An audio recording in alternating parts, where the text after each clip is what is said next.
Hi, this is Hot Mic and I'm Nidhi Razdan. For the last few days, clashes and violence have hit several Indian cities as tensions grow over derogatory comments made by former BJP spokespersons on the Prophet and Islam.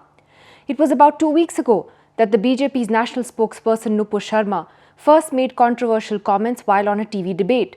This was followed a few days later by tweets put out by Delhi BJP spokesperson Naveen Kumar Jindal, which also led to outrage. In the days following Nupur Sharma's statement, many voices on social media expressed their objections, calling her comments Islamophobic as they were targeted directly at the Prophet. For millions of Muslims around the world, this was the red line that the BJP had crossed, and that is why, in unprecedented diplomatic protests, India faced a massive backlash from Gulf countries and even other Muslim nations like Indonesia and the Maldives. The government said the views of the spokespersons were those of the fringe and that they did not represent the government's view.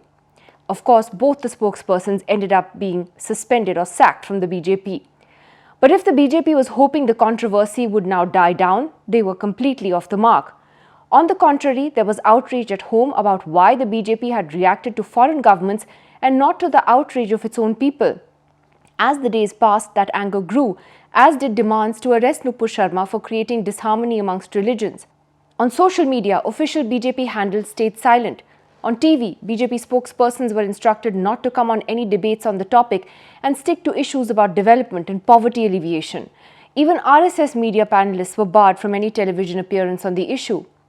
But the BJP's very vocal, very right-wing group of social media supporters did not hide their anger and disappointment with the government, accusing them of leaving Nupur out to hang dry and of capitulating to Muslim countries whose own democratic credentials are less than stellar or, frankly, non-existent.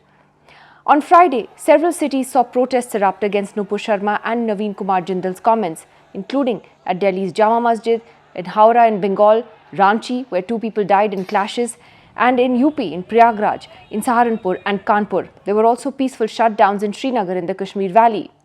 There were also uncalled for and outrageous demands to hang Nupur Sharma by an extremist crowd, which was shockingly endorsed by AIMIM MP Imtiaz Jalil.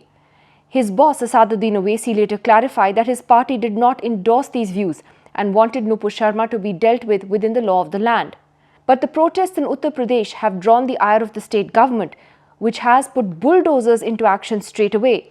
In a highly controversial move, local authorities razed down the homes of 2 of the accused in Saharanpur's violence, and on Sunday, bulldozers rolled down in Prayagraj under heavy police presence, demolishing the home of a local politician accused of leading the violence on Friday. Demolitions were also carried out in Kanpur, where violent clashes and stone throwing took place on the 3rd of June over the same issue.